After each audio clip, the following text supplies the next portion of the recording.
Okay, so we're here at the second day of Soccerex, and I'm joined by Burnett from Ferco Seating and Jon Darch, who is a proponent of the safe standing. Obviously, you gentlemen were on a panel discussion yesterday, and obviously talking about safe standing and how important it is, and how obviously everything's changed since the 90s when this was brought in.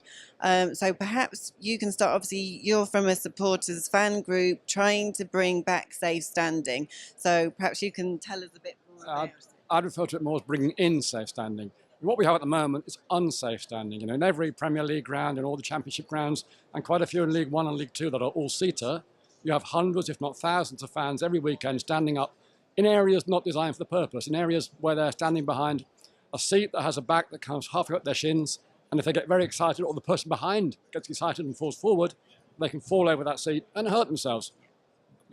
Fortunately, it's only cuts and bruises normally, but one day it could be more serious. So what we'd like to see is fans who would like to stand accommodated in an area designed for that purpose. And that would be in an area fitted with rail seats, as we've got here on the stand. Yeah, exactly. So your aim is to try and bring this to government's attention, that this is something that needs to be changed. So I understand you're doing a roadshow, which is, promoting this. Yeah, I've been going around the country for the last 6 years now with 4 of the rail seats kindly provided by Ferco in a sort of a miniature stand that can be broken down and put in the back of a van and then assembled at the football ground or at a pub where a fans group wants to do a presentation. Some of these have been public, some of these have been behind closed doors, privately with club executives. And it has certainly helped to get the message across that when the fans say we want safe standing, they're not saying we want crumbling old terraces of the 1970s. They're saying we want a safer environment than what we have now. Still seats, but a special sort of seat with a rail that makes you safe if you stand behind it. And then I know, obviously, Michael, as we heard yesterday, Robin Buchanan is another person who's been championing safe standing, and he finally got it brought in at Celtic Park with your Ferco rail seating system. So can you tell us how that came about? Was it a long process, and where do you go from here? It was a long process, and I've got to say Robin has been pushing this cause for even longer than we have.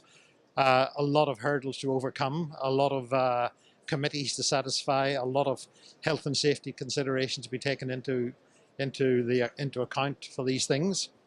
I think at the end of the day, we provided something that was so robust, so safe, and so usable that at the end of the day, they got a really good solution. And then you were saying yesterday then that is there a crowdfunding in process then at Shrewsbury Town to bring safe standing? Because obviously with Celtic Park, that's obviously in our neighbours up north, but that would be the first safe standing installation actually here in England. That's correct. John probably knows a little bit more about it, but in essence, the SGSA, the Sports Ground Safety Authority, have said that there's 21 or 29 clubs who could revert back from an all-seater arrangement to become partly safe standing as by means of getting a trial underway. So, John, where do we go from here? But what's your biggest hope, and what kind of time frame do you think we're looking at? That's a $64 million question. It's very hard to say. I think the Shrewsbury Town installation will certainly help to have a showcase of safe standing rail seating in England as opposed to over the border in Scotland will be a bonus. It's also good that at the moment the Premier League, for the first time in the whole process, are talking as a group of 20 clubs. They've been consulted by the executive, asked their views, and Richard Scudamore has said he will go to government to present their views before the end of the year. So hopefully we'll then have the Premier League, the Football League, who already have a mandate from their clubs in favour of safe standing, and we believe the FA also could go to government at that time and say, look, we three all believe it should be looked at, let's get down to business and make it happen. Well, let's hope that that's something that comes about very soon. Thank you, gentlemen, for your time, and obviously we'll be keeping a very close eye on where we go from here. Thank you.